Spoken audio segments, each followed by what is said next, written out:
Hey, fearless friends, it's Amy Schmidt, and welcome to another episode of the Fearlessly Facing 50 and Beyond podcast. So today, the F word. Yep, let's hear the drum roll. Here we go. Yeah, we are fearlessly facing 50s. All right, I'm right there with this guest. And you know what? She's pretty amazing. She's an icon in the beauty world, really. And you know what? She got her first gray hair at 30. Yeah, we're going to talk about all these things. She's basically got sparkling silvers that are lighting up the world with her pro-aging encouragement. So come along for the gray hair inspiration today and meet my guest, Claudia Fabian.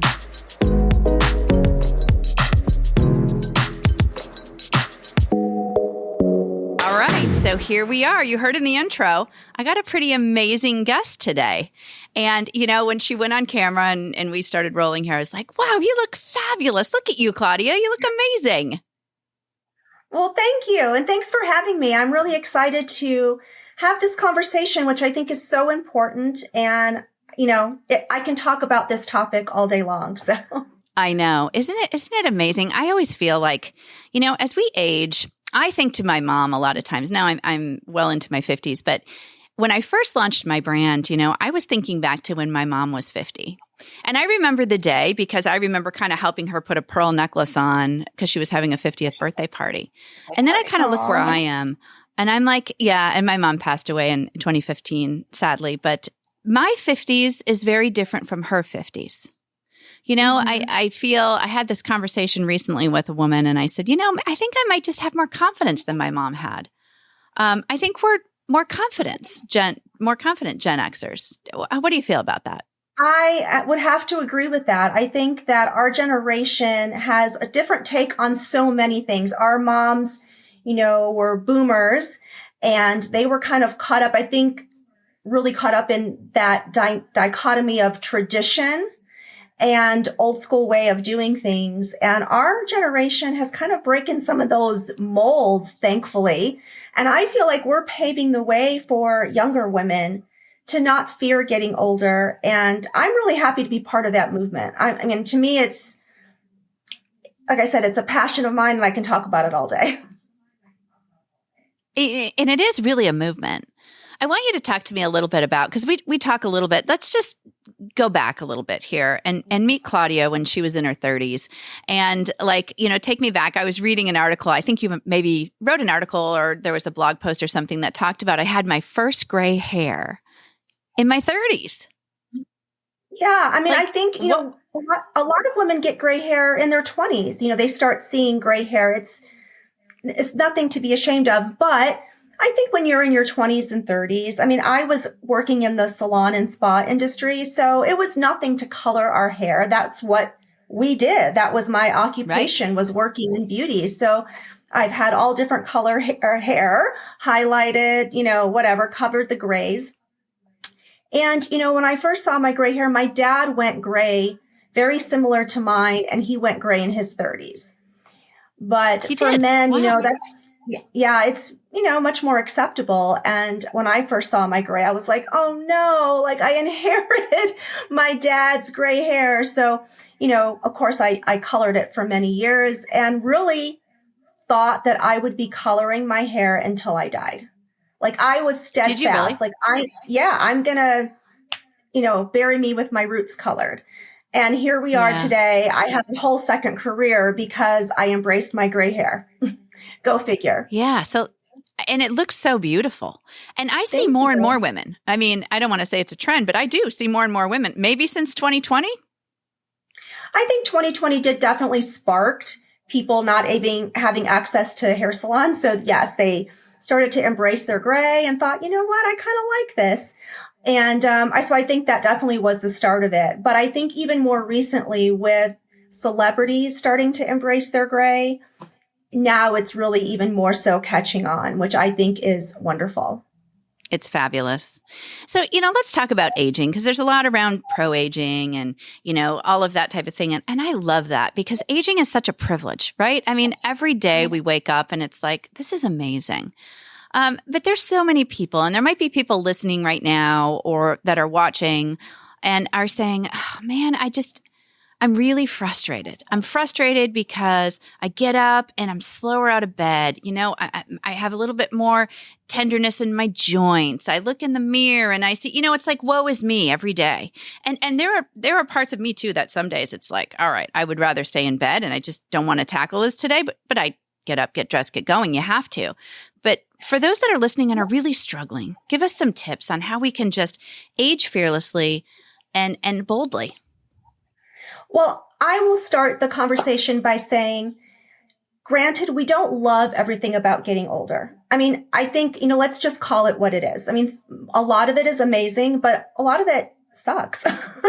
You kind of see your old self slipping away physically. Yes, you have sore joints, you're maybe in menopause. That's a whole nother podcast episode. Oh, but yes. Let's remember, this is what I tell myself. Let's remember, I didn't love everything about being young either. Every decade has its gifts and challenges. And so what was, right? We lived it. We had a good time. This is a new era. So rather than trying to compare it to what was, appreciate it for what is. There are so many gifts that come with age.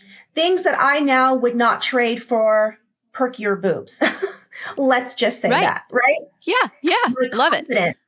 My confidence, my sense of really knowing who I am, my peace that I have now at this stage in life, I would not trade that to go back to my 20s or 30s. Now, that's not to say that there weren't great things about being 20 and 30, but that's it. I think we have to just learn to love every decade.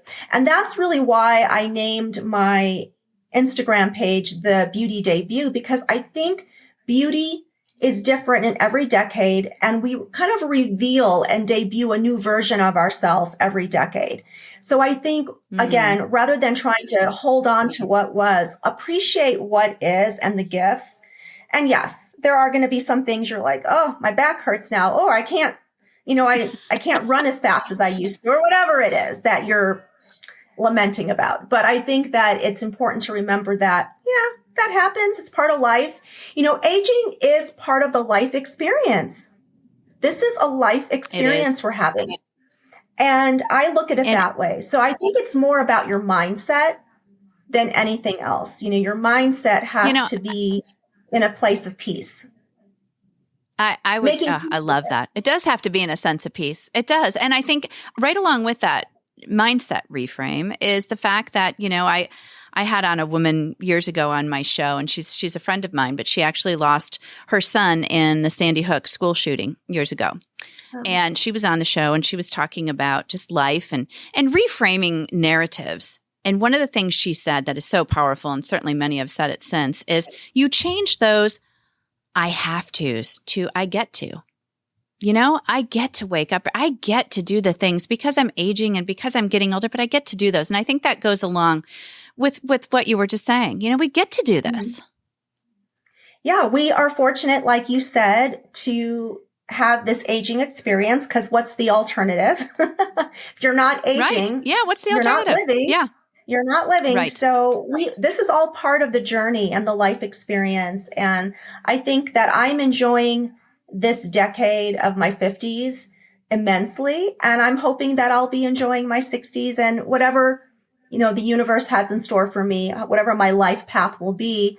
But I don't like to look back. I think that's where you can really kind of get stuck thinking, look at me here. Oh, look at my skin. Look at this. It's like, what is the point in that? It kind of steals joy from the present moment. Yeah.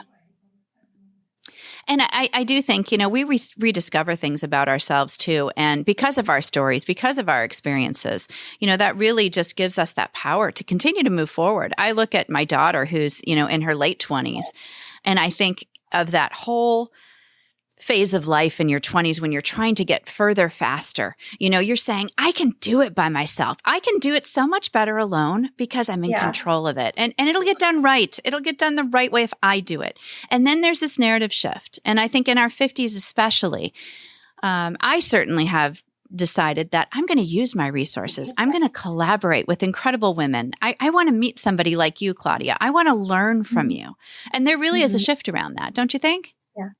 I think there is. I think that, again, we're talking about every decade has its gifts, right? So she's in that like phase of trying to get ahead, trying to figure out life. You think when you're in your 20s and 30s that you don't have a lot of time, like we have to hurry up and have all these experiences. And what's really nice is when you reach a destination in your 40s and 50s, you're like, I don't know, time just feels different. And to me now, this last half of my life is going to be the best half of my life. And that's how I move in the world. And that's how I move forward. And I'm not in a rush because I think everything happens at the right time when it's supposed to for you. And I didn't know that or didn't have that in my inner knowing in my soul when I was in my 20s. You're so worried about what others think too when you're young. You're trying to fit in as much as possible. Being different isn't always celebrated when you're in your 20s. So, like I said, I wouldn't want to go back to that time. I love it for your daughter and I think it's great and she's having her own experience, but I don't envy that. Right. I would agree with you 100%. I wouldn't want to go back either. I really wouldn't. I've learned so much more. I also think and I'd love to get your perspective on this because I love that there is such a spotlight on 50s and beyond. And there is a spotlight right now that is shining on this generation, menopausal women, perimenopause, menopause, and postmenopause. It's fabulous. But there also comes along with that, I think, a sense of pressure. And what I mean by that, and I hope I can articulate it properly, because I'd love to get your perspective. I kind of take it back to middle school. Like if you're walking the middle school hallways and you see somebody that, made the cheerleading squad and they're a straight A student and they're doing all these things and they're student council president, everything seems to be kind of aligning for them. Yeah. And then there's a few that might have acne and are a little bit more shy and they just have a problem kind of, they just don't feel confident.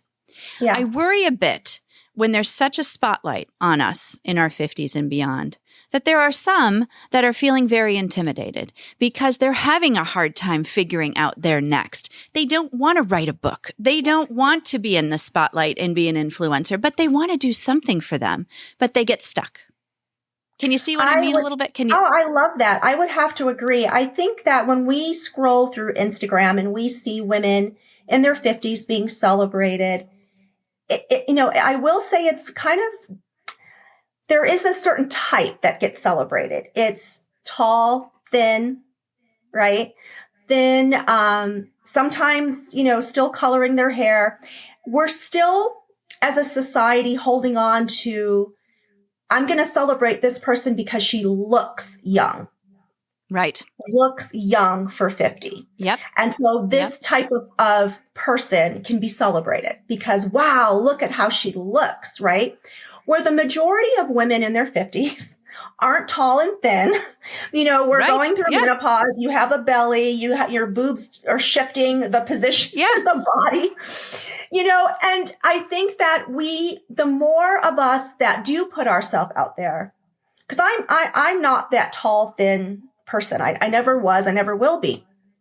But I think when we can find people on Instagram that look like us, that we can relate to in some fashion, I think that really helps. And I think the more of us that are coming forward and putting ourselves out there is really better for the whole of everybody because aging looks different on everybody. I get critiques sometimes on social saying, oh, you've had work done. You've had this done, And I think we forget in our society that everyone does age different and it's okay. It's not a right or a wrong.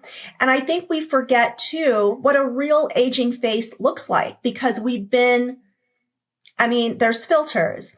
People have gotten, cosmetic enhancements as they age. Yes. And so we forget, what does a real aging person look like? What does a real aging, 50-year-old or so look like? And I think it's, we're still a little twisted in the way that we view aging, that we're only going to celebrate those that look younger, or we're only going to, applaud the women that have been able to maintain a slim physique. Exactly. I have to agree with you on that. I think that there's still a lot of room for change. And even though we're being elevated and celebrated, marketing and the beauty industry ignores us completely. So Oh, we yeah, still exactly. have a lot of work to do. We don't see ourselves I was shopping for clothes the other day online and, shopping at a store, Macy's, let's just say online, there are no women our age modeling clothes. Right. Right. We still have a long way to go to be truly seen as not evaporated. You don't Yes. see any beauty ads with, maybe here and there sprinkling, but overall it's, an average 30-year-old that's being featured or a 25-year-old. Right. And, right. That's where I'm trying to make some change in the beauty space, I is love how that. we see aging, more women being featured. And that's really, really important to me. It is. So I think it's so have important. A long way to go. I got to be honest with you. I had my physical with the new doc where I'm living now. And I got to be honest. I went in, you got to do the old, remember the scale when they used to have to move that metal thing and it would go click, click. Oh, God. It was horrible. Yeah, you just wanted it to stay at the, yes, you wanted to stay at the quarter and then it moved to the half and you're like, oh, damn it. But anyway, I had to, be measured. And you got to stand at the wall and let your shoulders down. And I'm like, oh, just fingers crossed, toes crossed. I'm still 5'4.5". Come on, I'm still 5. And she goes, about 5'5". I was like, what? Like, I'm 5'5" now? I'm really going to celebrate this. So it is funny. You do kind of, you go in and I still have a little bit of dread around the scale and things. But, we've got to celebrate where we are and our stories that we've got here. And that's why I love what you're doing just around pro-aging and embracing this stage. I do want to talk a bit about comparison. You mentioned your daughter. She's 20, right? 27. 20-year-olds are starting to be marketed to fear aging. They're telling these young women to get Botox to prevent age. That infuriates me because when can we just be? Like, even being a 20-year-old isn't good enough anymore. You have to start preparing not to look older. Like, I'm so glad that, we grew up in a time where that wasn't a thing and we got to just enjoy being 20 and it was great, right? Now it's just so much pressure on women. You think about the photos and now the social media. I mean, I still have my little senior picture and people would sign it on the back, Hags, have a great summer. It was like, that was it. Like, you had the little, now it is. And it is true about 20-year-olds. It is. Now they're marketing Botox for 20-year-olds, to be proactive for aging. It's crazy. I want to talk about, of course, Eleanor Roosevelt said, comparison is a thief of joy. We've heard it a million times. Mm-hmm. How can we get past that? Because we get stuck in that trap of comparing ourselves to others. How do you move past that? Yeah, I think there's a turning point. It's nice to follow certain influencers or people on social or whoever it is that you get inspiration from. I think that's where inspiration is great. I follow people that like I was talking about fitness, right? I follow some 50 somethings that are just really into fitness and it motivates me. It's like, okay, I know I can do this, maybe not to the extent that they're doing it, but it motivates me. So that's inspiration. Where it becomes negative is when you're feeling less than. You're not feeling good about yourself because something, even if they're not meaning to do it, you watching them makes you feel bad. That's where you have control, though, on social media. You can choose to unfollow people, and nothing against them. They haven't done anything wrong to you, but you have to fill your feed with what. And there's nothing wrong with protecting your mental well-being. Amen. There's nothing wrong with that. That's like a life audit and a time audit. There's nothing wrong with that. Yeah. And it's I had to evaluating, unfollow a few people because they made me feel like I wasn't where I should be in life, and nothing, nothing against them. They're living their best life. But for me, I had to mute them. I had to I can't see that right now because I'm not in the headspace where I can take that on. So I think it's totally okay to curate your Instagram or your, what you're letting into your space. I love that. Yeah, I always say bless them and block them. That's what I do. I mean, it just is one of those things. Bless them and block them because it just isn't the right. We're not talking about it sounds trolls. goofy. Trolls are different. Right. That's different. Let's talk about your routine a little bit because I do think that it's important to have routines. Is there kind of a beauty routine that you follow, a morning routine that you can share with us? And somebody listening might go, okay, Claudia does that. I can do that. Well, here's the thing. As an influencer, guess what? I'm not going to even mention one product or one cream or one serum or one makeup product that you need, because you don't need it. It's fun to have, but you don't need it. So when I get ready in the morning, I call it makeup meditation. And I know that sounds like it doesn't go together. But all of my life, taking time in the morning, whether it's just putting on a lipstick or massaging in a face cream for the day, whatever your limits are, right? That is the time that I personally, and I recommend this to women, that's like sometimes our only time to quiet our mind. You're looking at yourself in the mirror. What you say to yourself in this 5-minute time, 10-minute time, whatever time you have, so important to set your intention for the day. So rather than looking in the mirror and be like, oh, when did this spot appear? Or, oh, look at my wrinkles. I don't do that. And that has helped me mentally. I look past that and I just tell myself, you got the day. You're beautiful. Whatever I need to hear that day. Or maybe in my mind, I'm kind of working through a life situation and I'm kind of working a conversation in my head, how I'm going to say something. That is my meditation time. So I call it makeup meditation. You can call it skincare meditation. But this is a time to be loving to yourself. Tell yourself that you're of value, that you matter, that you count. I think that is such an important aspect in beauty and often not talked about.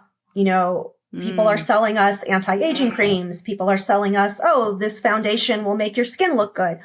All of that is fun. I see that as fun. I don't hold it to the value that maybe others do. I think it's more important that as your ritual, what are you thinking in your mind is most important. And that is the key to aging well. And what you hold true for yourself in your mind is really what shines through to other, that all your cells hear what you're saying. Your body hears what you're saying. So I would agree with that. It's such a challenge, Claudia. It's such a challenge for so many to treat ourselves as a guest of honor. It is. I say it all the time. You've got to treat yourself as a guest of honor. When you have people in your home, you welcome them with love and kindness and generosity and all of those things. And we don't do it for ourselves. And it's now we've earned this part of our journey. I mean, we've earned this. We should wear this aging as a badge of honor because it's pretty fabulous. But you're so right. Just to take a few moments every day and just be present with yourself where you are in the moment. I love that. I think that's a great takeaway for people. Yeah. And to me, that's the best beauty advice I can give. It's not about what you're putting on. It's really what you're telling yourself. And it took me a long time to learn that. This wasn't something that I just have always known. I was, very hard on myself in my youth and criticizing myself and putting myself down. And I think, maybe someone out there can definitely relate to that. But there came a time in my life where, and it really was, as I've embraced this aging, really when I turned 50, it's just like something really happened, shifted. And I just started saying, enough of this. Like, this is not serving me. And it really has changed my life. It really has changed the way I see aging and the way I see myself and the way I feel about myself. And it shows how you carry yourself. And that's so important. It's just so you're a beautiful woman and you can tell beautiful inside and out. And following you on Instagram, which, everyone that's watching and listening will do. I'll have that all in the episode notes. But I think it's just so encouraging for us because we need to have each other's back. I would love for you to walk me through, you mentioned earlier in this conversation that there have been times when there's been comments. I mean, you're an influencer, people are looking at you and they're judging, they're all judging. I mean, everybody's a judger at some point. They're judging you. They're judging this. They're judging that. How do you get your inner cheerleader back when your inner critic is really, really loud and you're looking at comments that people are putting and you're going, those have to affect you. Sometimes they sting when it comes from other women, when it's criticizing, your gray hair or your choices about aging. But I think what I've learned about people being on social media is it's really more about them than it is about you. Sometimes people are triggered, and that triggers their own ageist views, or it triggers their own self-hatred, and they kind of spew it back at you. So I've learned just to really let most of that roll off. I mean, there's some days they get me and I'm like, back at them, because I'm human. Right. You have your days. Yeah, you're human. Overall, I let it roll off and I leave the comments there. I don't delete them, because good for you. Let others see what they're about, because I think, yes, we do judge each other, and it's okay to scroll and you see something, maybe you're like, oh, that looks terrible. Look at her outfit. I don't like it. But you know what healthy people do is they keep scrolling. Yes. To stop, to take time to put something mean on another woman's post, to me, says a lot more about them. If something isn't resonating with you, keep scrolling. Again, you're the curator of your Instagram, so you can decide what you want to see. And funny you enough, hold the power there. Yeah. When, haters or trolls, whatever you want to call them, when they leave mean comments, I laugh to myself, because I'm like, guess what? Now you're going to start seeing more of me and more of other women my age, because the algorithm says, oh, you're engaging with this. You like this. Let me show you more. So I think it's hilarious. So go ahead, comment. That. Comment all you want. So last two questions. What's really inspiring you right now? Is there someone that's really your inspiration right now? Well, funny enough, I think my inspiration, and I'm so blessed, comes from my mother. My mother has always been my inspiration. I am very fortunate to have such a close relationship with my mom, and she inspires me because I feel that, now I appreciate her so much more than I did when I was a young woman. And I know your daughter is going to feel that way about you as she gets older and has more life experience. And, I love just sitting and talking with my mom and really seeing her not as my mom, but as a woman that went through life, had struggles, had to find her way. And I take inspiration from learning about her journey and really seeing her as a person, not just seeing her as my mom and, with the expectations we put on our mom. I'm just seeing her as Rosemary, as who she is, and really appreciating the sacrifices and things that she did in her life to make my life better. So she is my inspiration. Oh, do I love that. What a gift. What a gift. Yeah. It's funny. My mom sadly passed away in 2015, and I miss her so much. I had a woman on last week. We were talking about, I asked her the question. I said she had lost her mom recently. And I said, do you still talk to your mom? Because I talk to my mom every day. And there was that point, like you just said, in your relationship. And I remember it in my relationship. In my 20s, it was like, oh, yeah, she's always going to be there. Mom's always going to be there. Like, about. Mom, stop. Yeah. Yes. She knows nothing, basically. And then there's that shift. And what beautiful words. I will have the production team here send a special thing to you about that, because I want you to always remember the things you just said about your mom, because they were so beautiful. And I want her to be able to hear that, because she will, that will resonate in ways that's a gift to her you've just given. That is just incredible. So thank you for sharing that. Yeah. And and for those, I know not everyone has that kind of relationship with their mother. Right. So I don't want to put that, to make anyone feel bad. Again, not comparing, but exactly. I think we all have somebody that's a mentor in our life, another woman. I feel like we don't get to where we are in life without help, whether it's from a teacher, whether it's from your best friend that you were blessed with, a sister. There's another woman in your life somewhere that took out a hand and said, here, let me help you up. Let me show you, or let me give you some guidance. And to me, those are the women that are inspiring. They're kind of like the unsung heroes. I think, we could easily point to a celebrity or point to, somebody like that, but there's stars in our lives that we overlook. Yes. Yes. And I think we should hold the door open with our heel and open it for that next woman to pass through, because I think that is so important. Oh, Claudia, I love spending time with you. I could talk forever. I love the way you influence in a way that is very inspirational. You offer great guidance and insight and value through your words. And I can tell how thoughtful, just from following you and not meeting you until today, your thoughtfulness and how you execute your words is a gift from God. And I think that's fantastic. Well, thank you. Thanks so much. You're welcome. No, I really like, and I think another thing at this stage of life, and then I'll ask you the final question, is that we need to let women know when we admire them.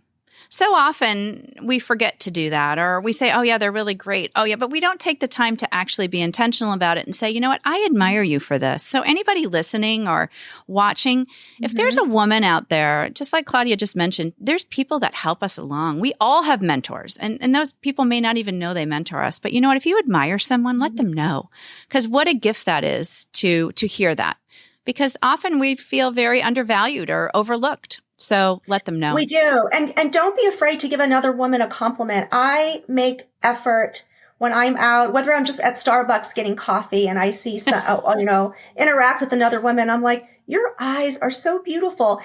You'll be surprised. People are taken aback. They're, you could tell that maybe they're not used to hearing that, or they haven't heard that in a long time. Uplift each other. Women have to look out for other women. And I make a point of that. And not because I'm trying just to, blow smoke up someone's butt. I say things genuinely. And I find beauty in all women. I did makeup for many years on women.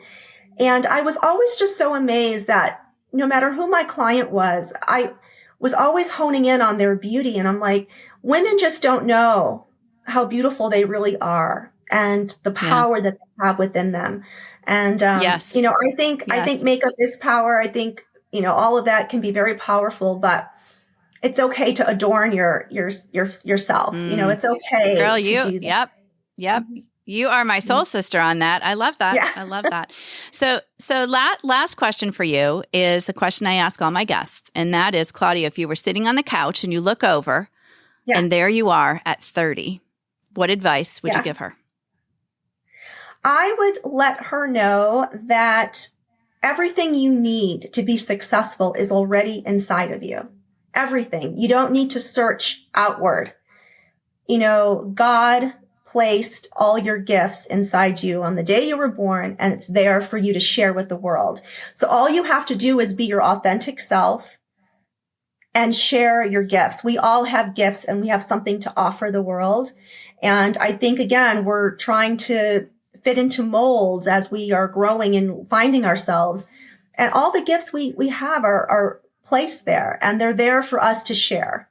And that's really the journey of life, is sharing your gifts with other people, whether it's through your word, through your food, through whatever gifts you're given. That's the purpose of life, is to share that with everybody. Thank you. I love that. That is fabulous advice. Fabulous advice. Thank you so much, Claudia, for joining me today. Well, thanks for having me. It's been an honor. Thank you so much. You're welcome. And we'll be in touch, and everything will be in the show notes where you can follow along and learn more about Claudia. Thanks again. Thank you.